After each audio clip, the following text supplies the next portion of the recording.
Salut à tous, bienvenue dans cette nouvelle vidéo. Dans cette vidéo, je vais vous présenter un projet que j'ai réalisé qui permet de résoudre certains problèmes de mon université.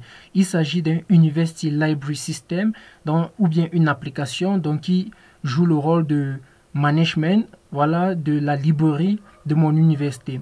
Voilà, quels sont les problèmes dont ce système résout? Premier problème, les étudiants ne peuvent avoir accès aux livres électroniques que lorsqu'ils sont au campus. Je m'explique. Ça veut dire, dans mon université, la bibliothèque est construite de telle façon que lorsque un étudiant veut lire, par exemple, un livre qui se trouve dans la machine, il doit aller à la bibliothèque, ok, il doit prendre l'une des machines qui se trouve là-bas, entrer dans le dossier des livres, voir le livre qui lui plaît, il doit lire. Maintenant, il ne peut pas retirer ce livre pour mettre dans son téléphone, ok, ça doit rester à la bibliothèque. Donc, si la prochaine fois il veut relire le même livre, il est obligé d'aller au campus et aller à la bibliothèque. Donc, je trouve ça comme un problème. Le deuxième problème se trouve au niveau de l'empreinte du livre. Pour emprunter un livre, ça prend en moyenne 20 à 30 minutes pour qu'on te délivre le livre parce qu'il y a tellement de documents à la bibliothèque qu'il faut chercher. Parce que lorsque vous empruntez un livre, en fait, on cherche le nom de votre école, de votre département, tout ça, ça prend énormément de temps. Maintenant, le troisième problème que ça résout, que ce système que j'ai constaté, c'est en fait, les étudiants peuvent facilement partir avec un livre qu'ils ont emprunté à la bibliothèque, ok? Donc, niveau sécurité, c'est faible. Maintenant, quatrième problème, pour avoir la carte d'accès à la bibliothèque, peut prendre en moyenne 2 jours, ok? 2 jours. Parce que vous avez d'abord des papiers que vous devez apporter, tout ça. Et maintenant, il faut que le libraire ou bien le librarian prenne cela et signe certains trucs, envoie au niveau administration pour on signe encore d'autres trucs avant de vous donner votre carte. Donc, ça prend énormément de temps. Maintenant, le cinquième problème se trouve au niveau de l'archivage des données. À la bibliothèque, il y a énormément de papiers. Lorsque vous partez pour faire votre carte d'accès à la bibliothèque, en fait, on vous donne 2 cartes. La première carte, c'est pour avoir accès. La deuxième carte, c'est pour emprunter des livres, ok? Donc, chaque fois que vous empruntez un livre, on reprend votre carte, on met dans un dossier de votre département. Le jour que vous remettez, c'est à l'heure là qu'on vous remet votre deuxième carte. Donc, tellement il y a de dossiers à la bibliothèque parce que dans mon université, il y a énormément de départements. Je ne connais même pas le nombre, ok? Il y a énormément de départements. Voilà, donc, il y a trop de papier, en fait, au niveau bibliothèque. Donc, ce système doit jouer le rôle de l'archivage des données. Maintenant, ce système est construit en utilisant les technologies suivantes. Django, Django, Python avec son framework Django, JavaScript, le HTML5, le CSS3, donc Bootstrap 4 pour côté front-end, comme framework, et le langage SQL. Maintenant, ce système résout tous ces problèmes que j'ai cités. Voilà. Donc, et moi, c'est Tedom Nuchogwendona. Je suis étudiant dans l'une des écoles polytechniques au Cameroun. Donc, je vais vous présenter le système très rapidement. J'ouvre mon navigateur. Voilà.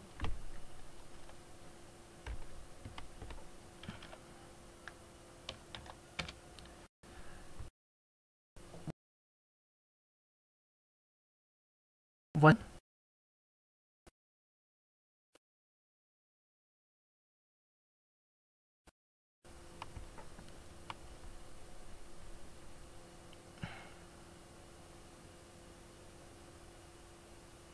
Voilà. Donc, ici, là, lorsque vous arrivez sur le système déjà, vous pouvez entrer vos informations et vous connecter. Si vous n'avez pas de compte, vous devez, ok, donc vous devez créer un compte donc on va créer un compte très rapidement. Je vais créer par exemple Eman comme username, adresse email, je vais dire eman@gmail.com,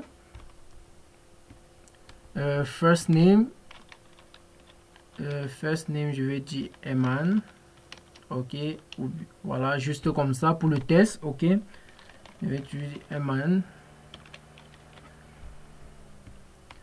Maintenant, password, je vais entrer un password. Bon,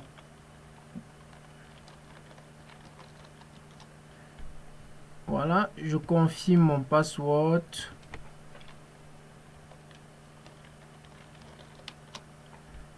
Maintenant, vous devez entrer votre matricule. Ici, voilà, je peux utiliser par exemple dans ce matricule, je peux mettre ça. Bon, vous devez choisir votre école. Ok, je prends l'école par défaut. Vous devez entrer votre département. Vous devez entrer votre photo, mais c'est pas obligatoire. Ok, la photo de profil. Après ça, on clique sur enregistrer. Voilà, maintenant, lorsque vous avez cliqué sur enregistrer, on vous dit Your account was created successfully. Maintenant, on peut maintenant login. Donc ici, c'était Eman. Maintenant, on ancre le mot de passe. Maintenant, on peut sign in. Voilà, donc le compte que nous venons de créer, ok, vient de sign in. Donc, lorsque l'étudiant vient de créer son compte, lorsqu'il se connecte, il arrive sur un dashboard de non-verified student. Ça veut dire un étudiant qui n'a pas encore été vérifié. Ok, ça c'est le dashboard de cet étudiant. Donc ici, comme vous pouvez le constater, on demande à Eman de venir au campus en apportant ses reçus de paiement de cette année académique. Voilà. Et une charge pour la plateforme. Et après ça, son compte doit être activé. Donc, qui doit activer son compte? C'est l'administrateur. Ok? Donc, on va un peu se connecter en admin. On va se connecter en admin pour voir. Donc, si je viens là, je fais logout. Je me déconnecte. Je me connecte maintenant en admin. Donc, si je me connecte en admin, je pense que Donald est admin.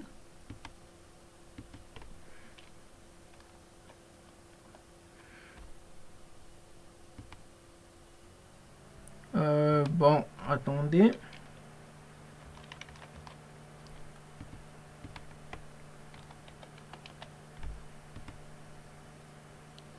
Voilà, je suis connecté en admin maintenant. Ok, je suis connecté en admin. Maintenant, en admin maintenant, le plus grand travail de l'administrateur ici là, c'est de gérer les étudiants. Ok, donc ici vous allez voir, il y a le groupe de chat. Ok, les étudiants peuvent causer et l'admin peut voir tous les messages. Ok, maintenant le plus grand travail de l'admin, c'est de gérer les étudiants. Ok, donc lorsqu'il sur Manage User, voici Eman que nous venons de créer son compte.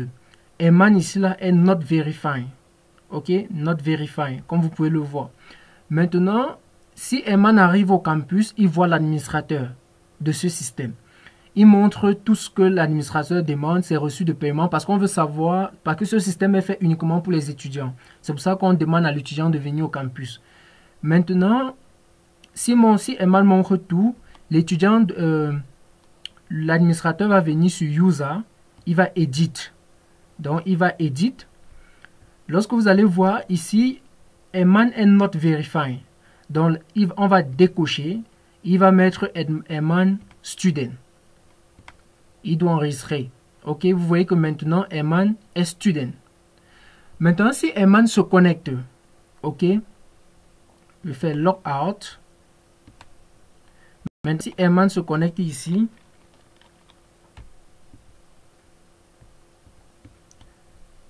voilà, il ancre son mot de passe. Pardon.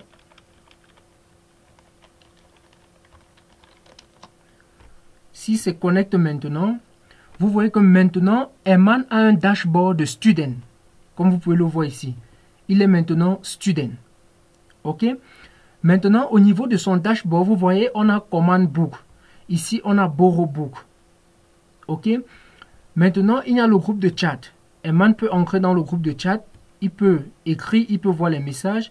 Il peut envoyer un nouveau message. Ok. Bonjour. Peut-être quelque chose. Bonjour. Comme ceci. Il peut poster son message. Ok, si on regarde juste en bas, on va voir le message de Eman, bonjour, et il est student. Donc ça met en fait ton rôle. Voilà, Eman est student. Maintenant, si on rentre ici, c'était le groupe chat. Maintenant, il y a les livres. Maintenant, ici, ce sont les livres. Ok, ce sont les livres. Vous allez voir un lien pour borrow les livres. Donc, pour emprunter le livre. Donc, l'étudiant peut emprunter un livre étant en ligne. Maintenant, il y a les livres électroniques. Ok, l'étudiant peut lire ses livres étant ici. Donc, il peut voir le livre. Ok, par exemple, si on clique ici, l'étudiant peut directement voir ce livre étant ici. Ok, donc, il peut aussi télécharger le livre directement. Ok, il peut aussi faire la recherche d'un livre ici directement. Donc, il suffit juste qu'il tape le nom du livre. Ok, s'il met maths, ça va l'afficher. Donc, vous voyez un peu. Maintenant, il peut avoir ça. Il y a un truc pour la carte. Ok, library card. Donc, voici la carte de l'étudiant. C'est pas encore très bien designé, mais voici quand même déjà la carte de l'étudiant. Ici, il y a le bouton download. Je sais pas pourquoi c'est pas bien sorti, mais il y a le bouton download. L'étudiant peut télécharger sa carte. Donc, si j'appuie là, normalement, sa carte se télécharge directement. Vous allez voir ici, sa carte est téléchargée. Vous allez voir le nom de l'étudiant là, son truc, tout directement là. Ok? Donc, et voilà sa carte. Donc, si je clique dessus, vous voyez, voilà la carte de l'étudiant. Ok, c'est ici que sa photo de profil va s'afficher et l'étudiant aura sa carte. Le librarian, on pourra mettre un cachet, ok, au-dessus directement, étant sur la plateforme. Ok, donc je ferme ceci. Voilà. Maintenant, sur le dashboard de l'étudiant, comme vous pouvez le constater ici, il y a la liste des livres commandés. Il y a la livre des listes empruntées. Donc, lorsque l'étudiant envoie une requête qu'il veut prendre un livre, ça vient ici. Et lorsqu'on a validé sa requête, le livre quitte de ce bloc et apparaît plutôt dans ce bloc. OK? Donc, on va faire on va donc aller ici, par exemple, sur livre, sur book. Ok, j'admets que cet étudiant Eman veut emprunter ce livre de programming. Il clique sur borrow. Maintenant, ça lui montre les détails du livre. Maintenant, il peut cliquer maintenant ici. Maintenant, on lui dit que sa commande a été envoyée avec succès. S'il rentre sur son dashboard, vous allez voir directement qu'il y a un livre ici que Eman vient d'emprunter. Et on lui dit Go to campus and take your book. Maintenant, son livre n'a pas encore été validé parce qu'il n'a pas le livre. Nous sommes d'accord. Maintenant, il faut qu'il aille au campus, prendre son livre et on valide. Donc, ce qu'il va faire, il va aller au campus, voir maintenant plutôt le librarian, donc le libraire, ok, le bibliothécaire et non l'administrateur. Ok. Donc, je vais me connecter sur le compte du bibliothécaire maintenant. Ok. Donc, maintenant, j'ai oublié aussi de vous montrer ceci. Eman peut éditer son profil. Ok. Donc, dès qu'il clique sur Edit, il peut changer toutes ses données. Ok. Voilà. Donc, s'il ne veut pas éditer, il va faire un back juste. Donc, je fais Logout. Maintenant, connecter en tant que le bibliothécaire. Je crois Franck est bibliothécaire.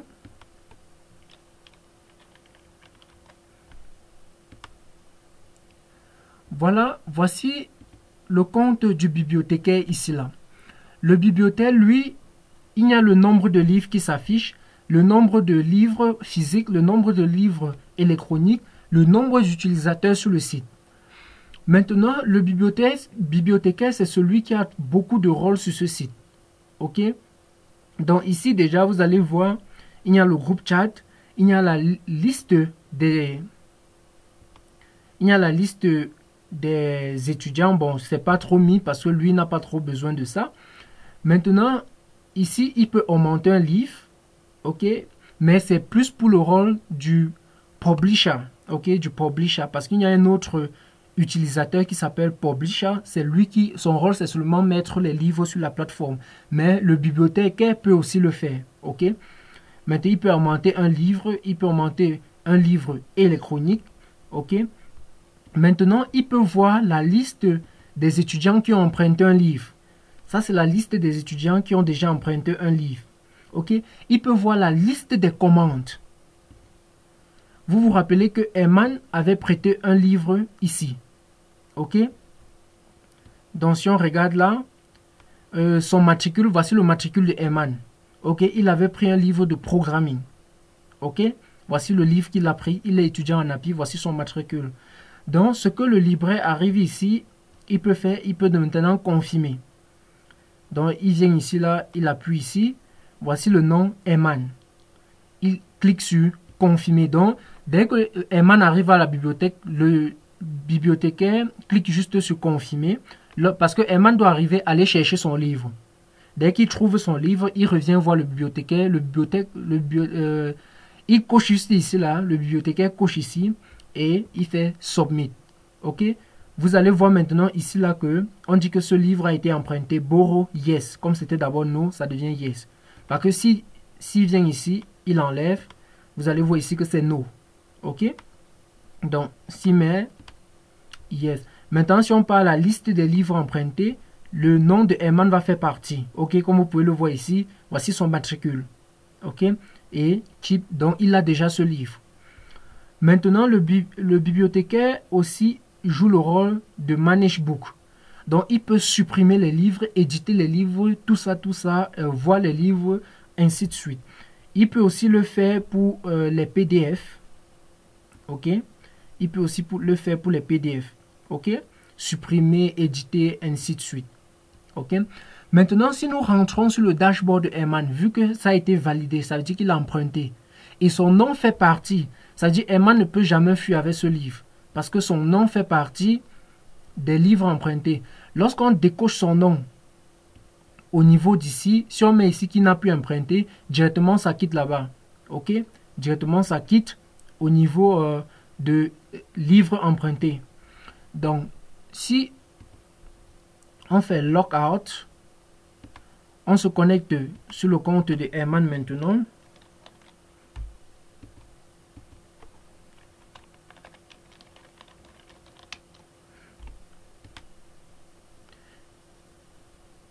Vous voyez maintenant ici là que le livre qui se trouvait à ce niveau est maintenant plutôt à ce niveau. Ok? C'est plutôt à ce niveau maintenant. Ce n'est plus à ce niveau parce que Eman a emprunté ce livre. Il y a la date de l'emprunt, l'heure de l'emprunt. Et on lui dit, you have just 7 days with this book. Au fur et à mesure que les jours passent, ça décrémente. Ok, ça doit décrémenter. Et lorsque ça décrémente, jusqu'à le nombre de jours passés, ça lance un signal au niveau de l'admin, du bibliothécaire, que cet étudiant de matricule de telle école a emprunté ce livre et il n'a pas encore remis et la date est passée. Et chez nous, dans mon université, lorsque la date passe, l'étudiant paye 100 francs pour chaque jour. Ok? Donc, l'étudiant sait déjà à quoi s'attendre. Donc, ça, c'était niveau étudiant. Maintenant, l'étudiant peut lire, donc l'étudiant peut faire tout en ligne. Ok? Emprunter ses livres, voir comment son compte se passe, aller dans le groupe chat, causer avec des gens dans le groupe chat, ainsi de suite. Maintenant, le dernier utilisateur de ce site, c'est le publisher.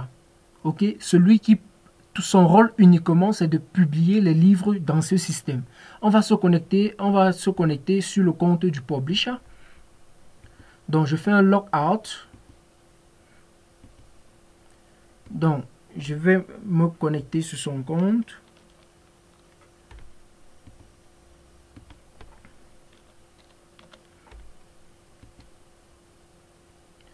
Voilà, nous sommes sur le compte du publisher. Ok, le rôle de celui-ci, c'est juste de publier les livres, comme je le disais. Il a le groupe chat, il peut entrer dans le groupe chat, il peut aussi causer dans le groupe chat. Maintenant, ici, il peut envoyer une requête au niveau de la bibliothèque, du bibliothécaire. Ok, il peut envoyer une requête. Donc, il peut dire par exemple, j'ai un souci avec un livre. OK? Il peut envoyer cela. Simplement, vous voyez, ça a bien été envoyé. OK? Maintenant, ici, on a About Us. Bon, ceci n'est pas très important. Maintenant, ici, on a les livres électroniques. Donc, ici, voici les livres qu'il a déjà publiés. OK? Il y a ce bouton pour aller aux pages suivantes. OK? Donc, il peut aller faire Add Book. Il peut remonter un autre livre. OK? Il peut remonter. Ici, un autre livre électronique. Ici, il y a les livres de la bibliothèque. Les livres qui se trouvent à la bibliothèque même, pas les livres électroniques. Donc, les livres physiques sur format papier. Donc, il peut remonter des livres ici. Donc, en partant juste sur Add, il entre toutes les informations du livre. OK? Peut-être, on va dire design, auteur, peut-être Donald, description, design, logique, troisième année, pour les élèves de troisième année peut-être. Maintenant, on doit mettre la catégorie des livres. On doit choisir la catégorie. Voilà, on peut dire Computer Architecture. On va choisir un cover page, donc une image pour cela. Donc, je peux prendre cette image. Et là, il va appuyer sur Publier. Directement, ici, là, voilà, vous voyez que le livre a été publié. Si je cherche Design, voilà, je crois que c'est ce design-là ici. C'est ça ici. OK. La photo qu'on a mis n'a pas pris à cause du cache. OK. C'est pas un souci. Voilà, et là, on peut faire les recherches. Voilà, on peut faire les recherches simplement. Voilà, maintenant que cela est fait, donc ça, c'était le dernier utilisateur. Maintenant, on va aller au niveau de l'administrateur de ce système pour que je vous montre un de ses rôles. Pour finir. Donc, je vais faire Logout. Donc, ici, au niveau de l'administrateur, c'est Donald. OK. Maintenant, son mot de passe. Voilà. Je vous ai dit que le plus grand rôle de l'administrateur, en fait, c'est de gérer les utilisateurs. Ça veut dire que si, comme il y a énormément de livres à la bibliothèque, on peut peut-être vouloir avoir plusieurs publishers, OK, ou bien plusieurs librarians. Donc, ce que l'administrateur va faire, il va venir ici, par exemple, Manage User, OK. Donc, il vient sur Manage User, voilà les utilisateurs du site, OK. Et il y a les pages pour voir d'autres utilisateurs, OK, de page en page, OK. Si on rentre à la page numéro 1, ici, il peut Add User. Donc, il peut mettre un nouveau utilisateur. OK? Il peut mettre un nouveau utilisateur. Donc, son nom, ainsi de suite, son mot de passe. Donc, il peut donner un mot de passe à l'utilisateur et choisir son rôle. Si l'utilisateur doit être un librarian, un administrateur, un student, un publisher ou un not verified. OK? Donc, c'est ce que l'administrateur fait. Lui, il gère seulement les utilisateurs du site. OK? Donc, c'est tout pour ce système. Voilà, il y a encore des petits trucs à arranger sur ce système, mais je pense que c'est un système très utile, voilà, qui résout énormément de problèmes. Si tel est le cas, vous allez me dire en commentaire. S'il y a des trucs qu'il faut que j'augmente sur ce système, vous allez me dire. Et je souhaite vraiment que ce système puisse être utilisé au moins dans l'une des universités. Parce que voilà, j'ai donné énormément de temps pour coder ce système, pour développer ce système. Voilà. Donc, s'il y a des critiques dans les commentaires, je vais améliorer. Voilà. Donc, c'est tout. Merci franchement d'avoir regardé. Donc, si je fais le logout, voilà, fonctionne partout. Et pour la vidéo, que lorsque le système lance, pour cette vidéo qui est là, voilà, pour cette vidéo, voilà, ça peut rendre le site lent, mais j'ai fait de telle façon que si cette vidéo a un problème, directement une image background prend la place de la vidéo. OK? Donc, c'est tout pour cette présentation. Merci d'avoir regardé. À nous revoir dans le prochain projet.